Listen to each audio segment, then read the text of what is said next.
మనం పడుతున్నటువంటి అనేకమైన ఇబ్బందుల నుంచి మనం బయటపడేసేది దేవత. అది ఎవరు? ఇప్పుడు మీరు ఉదాహరణకి మీది మేషలగ్నం. మేషలగ్న జాతకుడికి లేదా లగ్నం తెలియదంటే రాశి, ఆ రాశిలో ఏ నక్షత్రం అయినా కావచ్చు, అంటే అశ్విని కావచ్చు, భరణి కావచ్చు, కృత్తికా నక్షత్రం కావచ్చు, ఒకటో పాదం. అయితే మీకు రుణము కానివ్వండి, రోగం కానివ్వండి, శత్రుత్వాలు కానివ్వండి, లేకపోతే అనేకమైన ఇబ్బందుల నుంచి మిమ్మల్ని బయటపడేసేటువంటి దేవత ఒకటి ఉంటుంది మీ లగ్నానికి స్పెసిఫిక్గా. అదేమిటి, అది ఎలా ఆరాధన చేయాలి అనేటువంటి అంశాలు చెప్తుంది నేనైనప్పటికీ చెప్పిస్తుంది సాక్షాత్ లలిత అమ్మవారిగా భావిస్తూ ఆ లలితాంబిక అమ్మవారి యొక్క అనుగ్రహం పరిపూర్ణంగా కలగాలని మనస్ఫూర్తిగా కోరుకుంటూ, కర్కాటకం వారికి ప్రత్యేకంగా ఏంటంటే కర్కాటక రాశి లేదా కర్కాటక లగ్నం, మెయిన్గా లగ్నమే తీసుకోండి. లగ్నంలో ఏ నక్షత్రాలన్న సంబంధం లేదు. అందులో మళ్ళీ మీకు ఏ నక్షత్రాల్లో జన్మించిన, ఏ నక్షత్రంలో లగ్నం పడ్డా కానీ మీరు ఏ దేవతను ఉపాసన చేసినట్లయితే మీకు చక్కటి ఫలితాలు వస్తాయి. ఇందులో రెండు రకాలుగా ఉంటుంది. మీ పంచమాధిపతి ఎవరు కర్కాటకానికి? కుజుడు. కుజుడికి అధిష్టాన దేవత సుబ్రహ్మణ్యేశ్వర స్వామి లేదా ఆంజనేయ స్వామిని చేసుకోవచ్చు. మరి పంచమంలో ఏదైనా గ్రహం ఉంటే ఏ గ్రహానికి ఏంటనేది వీడియో ఎండింగ్ వరకు చెప్పాను, మీరు అది వింటే అర్థమవుతుంది. లేదా పంచమంలో ఏదైనా గోచారంలో ఒక గ్రహం వచ్చినప్పుడు కూడా మీరు అది చేసుకోవాలి, గుర్తుపెట్టుకోండి. ఆ దేవత ఆరాధన టెంపరీగా చేస్తూ ఉండాలి. అప్పుడు ఏమవుతుంది, ఆ గ్రహం మీకు ఇబ్బంది పెట్టకుండా, ఇప్పుడు ఎలా ఉంటుందంటే పంచమ స్థానంలో ఏదైనా ఒక గ్రహం వచ్చింది, అది మీకు నెగిటివ్ని ఇచ్చేది. మన ఆలోచన, మన యొక్క డెసిషన్సే మన జీవితం, గుర్తుపెట్టుకోండి. కాబట్టి ఈ యొక్క అంశాలు చెప్తుంది నేనైనప్పటికీ చెప్పిస్తుంది సాక్షాత్ లలితా అమ్మవారిగా భావిస్తూ ఆ లలితాంబిక అమ్మవారి యొక్క అనుగ్రహం మీకు పరిపూర్ణంగా కలగాలని మనస్ఫూర్తిగా కోరుకుంటూ, ఇక్కడ పంచమము అంటే మంత్రస్థానము. మననాత్రాయతే ఇది మంత్ర. అయితే ఇక్కడ ఎప్పుడైతే మీకు పంచమ స్థానం, పంచమం ఏదైతే అయిందో గుర్తుపెట్టుకోండి. ఈ పంచమాధిపతి, పంచమ స్థానంలో ఉండేటువంటి గ్రహాలు ఇవన్నీ కూడా మీకు రుణ రోగ శత్రు బాధల నుంచి బయటపడేస్తాయి, గుర్తుపెట్టుకోండి. అలాంటప్పుడు మీకు పంచమ స్థానం ఏదైతే అయిందో అంటే మీ యొక్క లగ్నానికి సుబ్రహ్మణ్యేశ్వర స్వామి ఆరాధన చేయడం ద్వారా ఎక్కువగా మీకు ఏంటంటే యువకుల ద్వారా లేదా అన్నదమ్ముల ద్వారా, వీళ్ళ ద్వారా స్ఫురణ, అంటే వాళ్ళనే మాటలు, వాళ్ళు చెప్పే వీటి వల్ల మీకు ఇబ్బందుల నుంచి బయటపడుతూ ఉంటారు. అయితే ఇక్కడ కుజుడు కనుక రాహుతో కలిసి ఉండి స్పాయిల్ అయితే మాత్రం కందులు దానం ఇస్తూ లేదా గోవు క్యారెట్స్ తినిపిస్తూ ఉపాసన చేస్తూ ఉండాలి. అదేమవుతుందంటే కుజదోషం ఏర్పడింది. పంచమంలో రాహుతో ఉన్నాడు కుజుడు, కుజదోషం ఏర్పడిపోయింది. పంచమంలో ఉంటే దోషం అండి అంటే అక్కడ కుజుడు దోషం ఏర్పడింది, గుర్తుపెట్టుకోండి. అప్పుడు ఏం చేయాలి? లేదా శనితో ఉన్నాడు, అప్పుడు ఖచ్చితంగా గోవులకి బెల్లము క్యారెట్స్ తినిపించడం చేసినట్లయితే అప్పుడు మీరు చేసే సాధనా మార్గం వల్ల ఇబ్బంది ఉండదు. లేదా కందులు దానంగా ఇవ్వడం, మినుములు దానంగా ఇవ్వడం. అంటే పంచమంలో ఉండే గ్రహం కనుక స్పాయిల్ అయినట్లయితే ఆ గ్రహానికి సంబంధించినటువంటి దానాది కార్యక్రమాలు ఇచ్చుకుంటూ మీరు సాధన చేయాలి. అప్పుడు మీ సాధన పరిపూర్ణమవుతుంది. మీకు పంచమంలో ఉండే గ్రహాన్ని బట్టి కూడా ఆరాధన చేయాలి. ఏ మంత్రుల్లో ఏ గ్రహం పంచమంలోకి వస్తాయని చెప్పాను. అయితే అందులో ఒక్కొక్కటిగా చూసుకుంటే రవి కనుక వస్తే సూర్యుడు, చంద్రుడు కనుక వస్తే రాజరాజేశ్వరి అమ్మవారిని ఆరాధన చేయండి పంచమ స్థానంలోకి. ఎందుకంటే గోచారంలో గ్రహాలు వస్తూ ఉంటాయి. బట్ పర్మనెంట్గా మీ రాశికి ఒకటి చెప్పాను, బట్ పంచమంలోకి వచ్చిన గ్రహాన్ని బట్టి కూడా మార్చుకుంటూ ఉండాలి. ఇప్పుడు నేను మీకు మేషం వారికి ఇప్పుడు కేతు ఉన్నాడు పంచమంలో అని చెప్పాను. అలాగే వృషభ రాశి వారికి నెక్స్ట్ శుక్రుడు వస్తున్నాడని చెప్పుకున్నాం. మిథునం వారికి ఒక 2 నెలల తర్వాత శుక్రుడు అక్కడికి వస్తాడు. అట్లా మార్పు వస్తూ ఉంటుంది.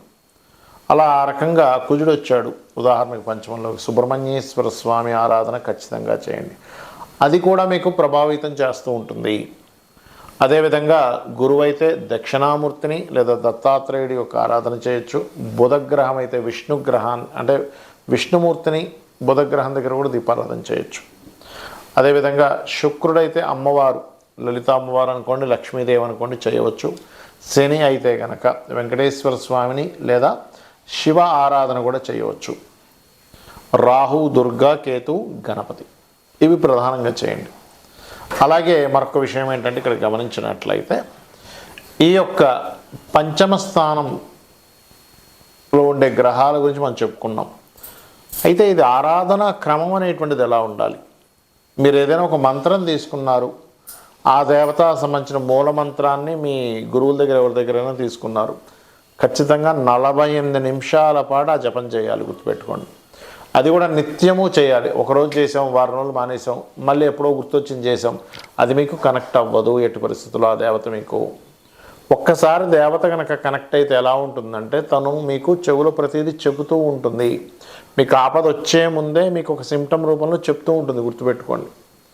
ఇలా జరగబోతుంది, ఇలా అవ్వబోతుంది, ఏదో రూపంలో, ఏదో మనిషి రూపంలో. ఇందాక మనం చెప్పుకున్నాం, రవి అయితే ఈ గవర్నమెంట్ పీపుల్ ద్వారా అని, చంద్రుడైతే మాతృ రూపంలో అని, కుజుడైతే అన్నదమ్ములు, అన్న లేకపోతే తమ్ముడని పిలిచే వాళ్ళ రూపంలో అని ఇలా చెప్పుకున్నాక, అలా ఏంటంటే మీకు ఒక దేవత నిత్యము ఆరాధన చేయడం ద్వారా మీ పక్కనే, మీరు ఎప్పుడు ఏ పని చేస్తున్నా సరే మీతో పాటే ఉంటూ మీకు ఆపద వచ్చే విషయాన్ని ముందుగానే సంకేతం తెలుపుతుంది. ఇది గుర్తుపెట్టుకోండి.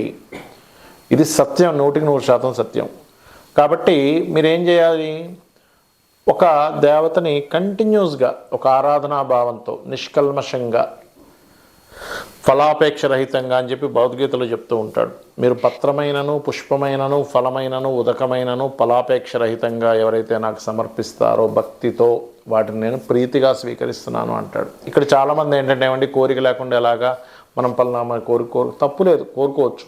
కాకపోతే ఇక్కడ ఏంటంటే, నేను ఫలానా దేవతని చేస్తే నాకు ఇది వస్తుంది అనేది పక్కన పెట్టేసేయండి. ఎందుకంటే దీపాన్ని తీసుకొచ్చినప్పుడు కాంతి ఆటోమేటిక్గా వస్తుంది. మీరు కాంతిని సపరేట్గా తీసుకురాలేరు, దీపం తీసుకొచ్చినప్పుడు కాంతిని మీరు ఆపలేరు. కాంతి దానంతటా అదే దీపంతో పాటు ఎలా ప్రయాణం చేసి వస్తుందో, మీరు చేసే ఉపాసన మూలంగా ఖచ్చితంగా ఆ దేవత అనుగ్రహం మీకు కలిగి తీరుతుంది.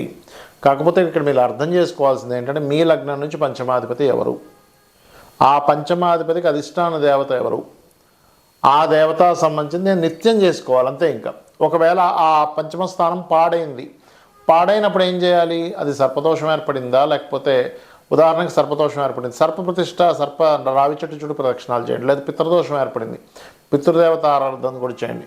లేదా మాతృదోషం ఏర్పడింది, అమ్మవారి ఆలయాలకు వెళ్ళి సేవలు చేయండి.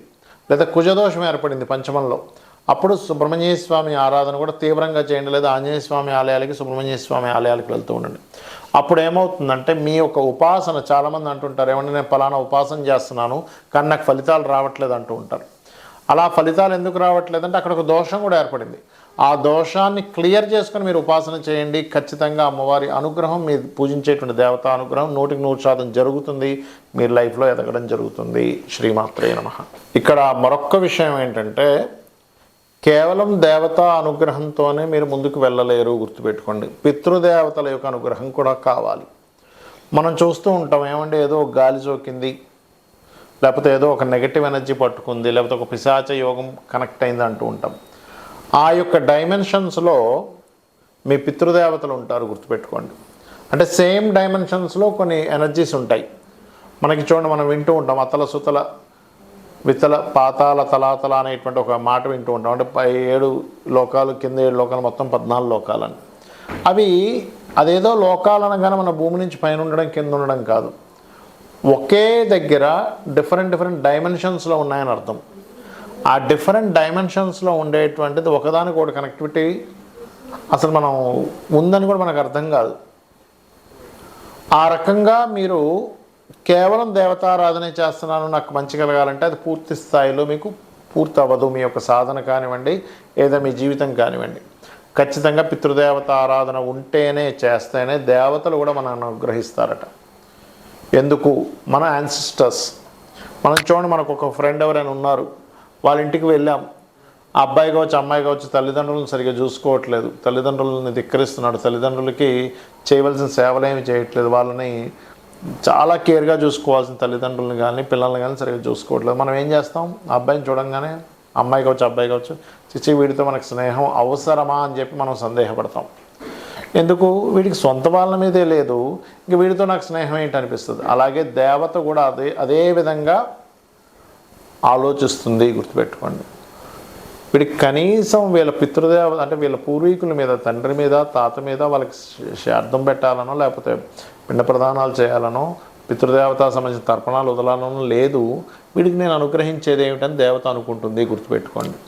కాబట్టి దేవత అనుగ్రహము, పితృదేవత అనుగ్రహం, రెండు అనుగ్రహాలు మీరు తీసుకోవడానికి ఏదైతే సేవాది కార్యక్రమాలు చేస్తూ ఉంటారో ఖచ్చితంగా మీకు ఫలితం అనేటువంటిది వస్తుంది.